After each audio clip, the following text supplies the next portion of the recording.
kasi ng prices ng kulawo. Ang 40 pesos is ang laman niya lang, laman loob ng baka. At pagdating naman po sa 50 pesos, meron siyang laman loob ng baka at laman ng baka. Masarap kainin ng kulawo pag nilagyan ng sibuyas, bawang, kalamansi at patis.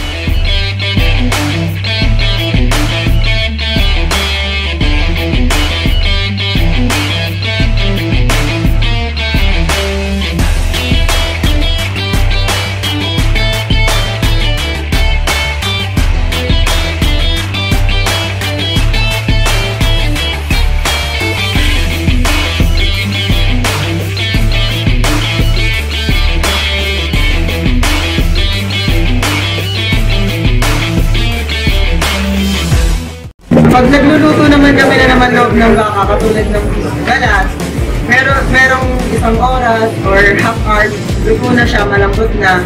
May katulad po sa baka po talaga ang pahirapan lutuin. Umaabot po siya ng 1 hour and 1.5 hour para lang po mabilis lumambot. Pagdating naman po sa naman loob ng ang itinitinda ay siguro po mga half hour, ganun lang.